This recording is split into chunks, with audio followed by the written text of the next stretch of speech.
د مارچ 8مه د ښځو نړیواله ورځ ده. دغه ورځ په نړۍ کې په بیلابیلو هیوادونو کې په رسمي او غیر رسمي ډول لمانځل کیږي.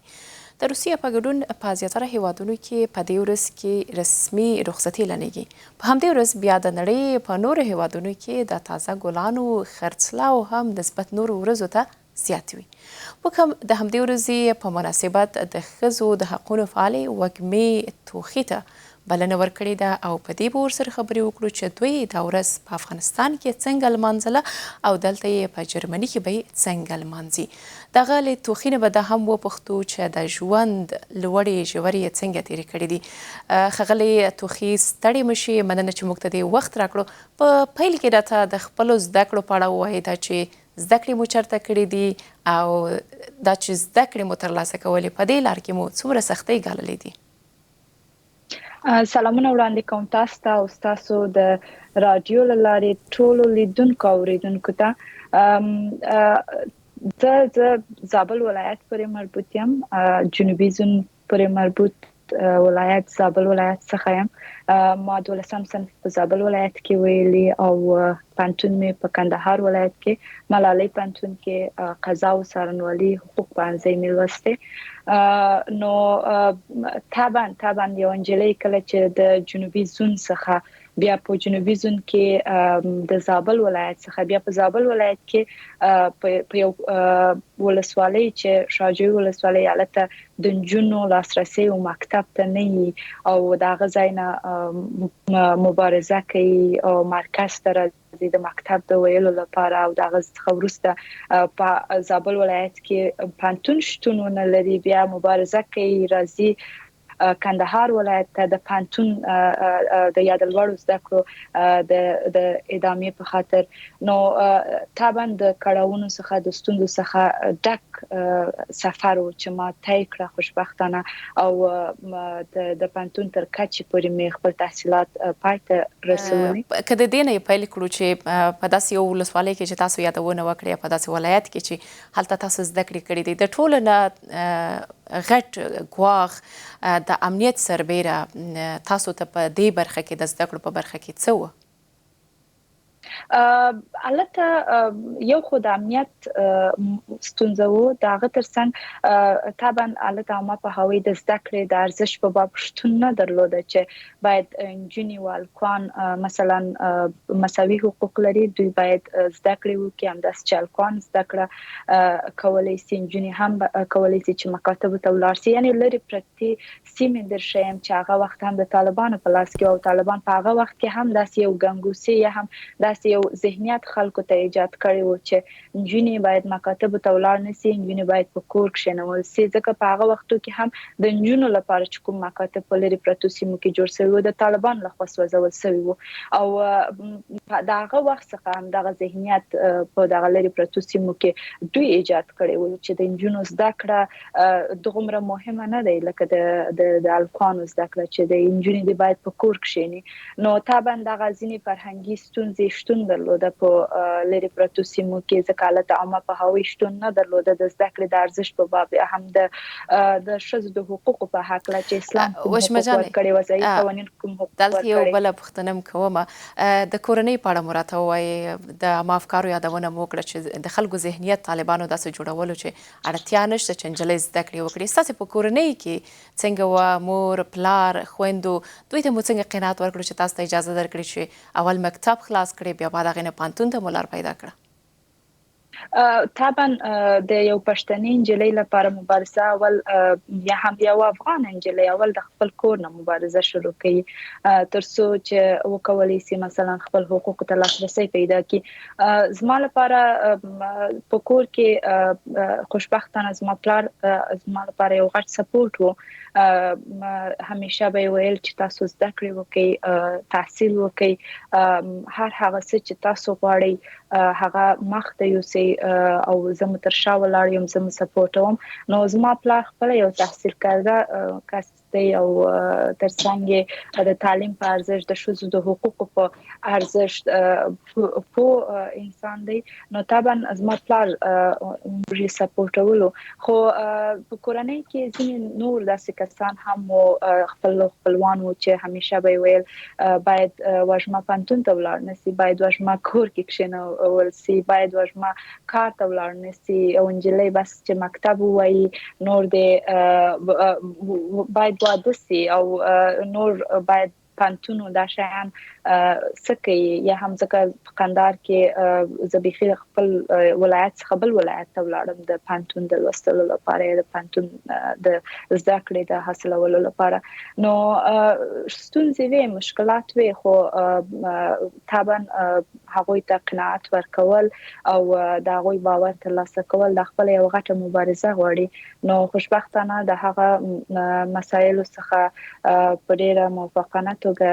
زه کامیاب راووتم او خپل تحصیلات مې پای ته ورسول داسې یو وخت هم و چې نه یوازې ما خپل ولایت کې د ښځو د حقوقو په حق له کار کوي د ښځو د حقوقو په برخه کې مې کار کوي او ډیر مفید تمام شوم بلکې په ټول جنوبي زون کې مې کار کوي هلمند زابل ارزګان کندهار چې سفرونه مې درلوده مختلف پروګرامونه مې درلوده او ټول را سره همکار پاتې شوي تاسو یادونه وکړه چې کله مو فعالیتونه پیل کړو پانتون ته راغلی کندهار ته حتما هلته به لیلیه کې پانتون کې وي هغه وخت څنګه تیریده او په ټوله کې ټولنې ته مو څنګه قناعت ورکړی و چې تاسو ومني فعالیت وکړئ او د ښځو د حقونو لپاره مبارزه وکړئ څنګه مو ټولنه راضي کړې وه اصلا زموږ ټول هغه پروګرامونه چې د ښځو د حقوق په برخه کې به موږ تطبیقول په جنوبي زون کې هغه به د اسلام او همدارنګه وضعي قوانینو په رڼا کې وو مشکل چې په یو کلی تطلو اولته قومي مشران یا هم بنفوذ اشخاص سره به مو د زینو پروګرامونو د تطبیقولو لپاره خبرې کول نو هغه ته به مو هغه مواد ورکړه چې د اسلام پرانا او همدارنګه د وضعي قوانینو پرانا کې جوړ شوی وو موږ به همیشه خلکو ته په ټولنه کې همدغه خبره کول زینه هغه نارینه چې بنفوذ نارینه وو یا هم قومي مشران وو چې ماته اسلام د حق را کړی دی ماته وضعي قوانین دغه حقوق را کړی وضعي قوانین د اسلام پر رڼا کې جوړ شوی یعنی دوی مو متقاعد کول دي ته چې زموږ سره زموږ په پروګرامونو کې همکار پاتې شي تاسو د قوانینو برخې ته اشاره وکړه که دا برخه مرته وای چې خپل فرهنګ چې په هغه سیمه کې واکمن و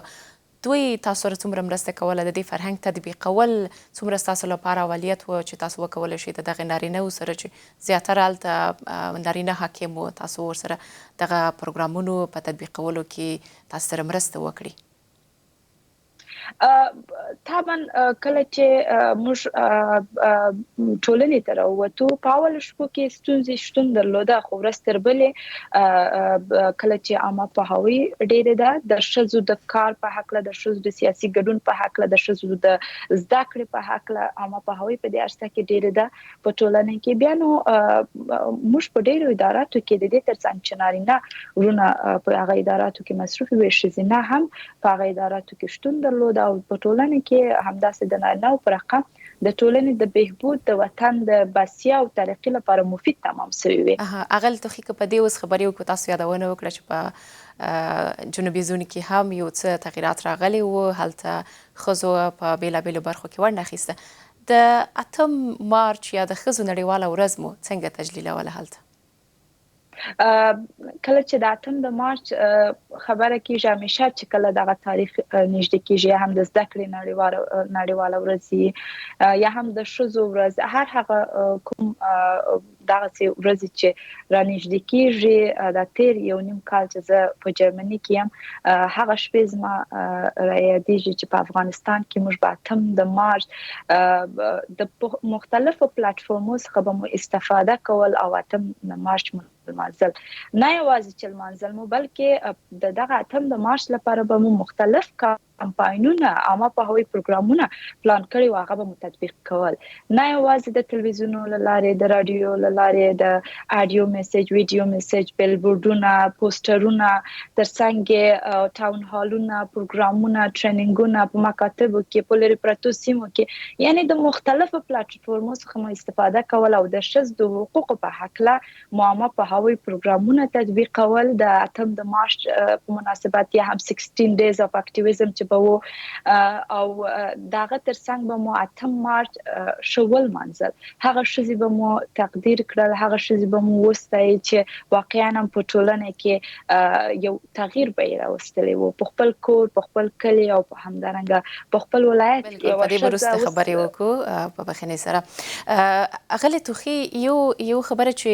د جنوبي زون پاړه په ټوله کې مطرح کیږي دا چې هلته په زیاتره کلونو کې په دې 13 شلو کلونو کې د جنو خوندزي بند او خزو پکې کم ونده خېستله او کوم فعالیتونه چې الته تر سره کېدل زیاتره هغه خزو تر سره کول چې نور ولایتونه بورله تاسو په دې اړه څه وایي چې هلته د فعالیتونه د زده کړو کچه څومره لوړه وه څنګه چې تاسو په خپل خبرو کې یادونه وکړه که نور په دې اړه وضاحت راکړئ ما درته وویل چې په جنوبي زون کې مشکلات شتون درلودي زه نه وایم چې جنوبي زون یا هم لري پرتې سیمې لکه ولسوالۍ چې و د جنوبي زون د هغه مثلا ډېر پیشرفت کړي وو زه دا خبره نه کوم ځکه جنوبي زون یو له ناامنترین ولایتو څخه وو او ترڅنګ لري پرتې سیمې هغه وخت د طالبانو په لاس کې وو دغه د طالبانو کوم ایدئولوژي چې اوس په افغانستان کې تطبیقیږي هغه وخت هم تطبیقېدی په لري پرتو سیمو کې ځکه طالبان په لري پرتو ولسوالۍ کې شتون درلود اما ورستر بلې دغه ذهنیت د خلکو مثلا تغییرېدی چې شزه هم کولی سي زده کړو کې کار وکړي او ټولنه کې پاتې سي او سیاسي چارو کې داخل وسی همدارنګه پالیسي سازي کې قانون جوړونه کې داخل وسی دغه ذهنیت تغییرېدی او دغه ترڅنګ جنوبي زون کې ټول پښتني جنې خاصتا په مرکز او ځینو هغه ولسوالۍ چې د حکومت په لاس کې وو پښتني جنې اداراتو ته تله مکاتبو کې به د استاد په حیث پنتونو کې به د استاد په حیث ترڅنګ په اورګنایزیشنونو کې به کار کوي او ترڅنګ په دولت کې دوی ونده درلوده په جنوبي زون کې هم ډېرې شوې په دولت کې په ډېرو مهم پوزیشنونو کې به کار کوي یعنی هغه رقم چې خلک وایي هغه رقم نو یعنی زابل ولایت کې زموږ د ولایت معاونه یو شزه وو داغه ترڅنګ د شذو چارو رئیس او ترڅنګ په د شذو چارو په وزارت کې شذنا سټاف وو نورو نهادو کې شذنا سټاف وو زغبل یو له هغه کوم نهاد چې ما کار کوي زموږ په نهاد کې تقریبا 800 شذنا زموږ سره راجستر وي او په مختلفو ارساتو کې دوی فعالیتونه کول په جنوبي زون کې یعنی شتون درلوده په پراخه اندازه شذې په ټولنه کې راوتلي دي او رستربلې دغه اغله توخي ک په دې خبرې وکړو تاسو د جنوبي زون په افغانستان کې یو له امنو برخو څخه و یادونه مو وکړه چې حالت هم پرستیو کلونو کې څه تغیرات راغلي وو اوس چې طالبان په افغانستان واکمن دي او انجنیر لزده کړو خزي له کار محرومي کړي دي تاسو څه فکر کوئ چې دغه وضعیت به کوم داسې دوام وکړي او چې انجنیر درسونه ونه وایي خزي کار ته لاړ نشي بیرته به وضعیت داسې حالت ته لاړ شي چې بیا به کورنۍ خپل لورګانې درس نه پرېږدي او مېرمنې به په کور کې نه وي ګوري دا اوس وضعیت چې دی زه نه وایم چې افغانستان 10 کاله شاته وغورځول شو بلکې 40 کاله په هغه اندازه چې په د 10 کلو کې د افغانستان د ټولو خلکو لپاره د وطن لپاره د افغان شذو لپاره کار شوی وو یعنی اوس وینو چې یو شذه حتی د تعلیم حق نه لري نور خو پرېږده چې په پالیسي جوړونه کې په قانون جوړونه کې په سیاسي چارو کې په ټولنیزو چارو کې هغه ته ونده نه ورکول کېږي حتی د تعلیم حق د زده کړې حق چې اسلام دا حق ورکړی ده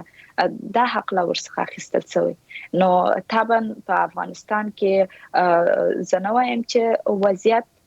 یعنی ډیر نه دی خراب بلکې وضعیت ډیر خراب دی خاصه د شذو په مقابل کې او افغانستان په یو زندان باندې د شذو لپاره بدل شوی او افغاني ښځې په هغه استعداد او همدارنګه په هغه فهم چې په د تیرو شلو کلونو کې ترلاسه کړي وو هغه د پکور کې نول سوي دي. داغه ترڅنګ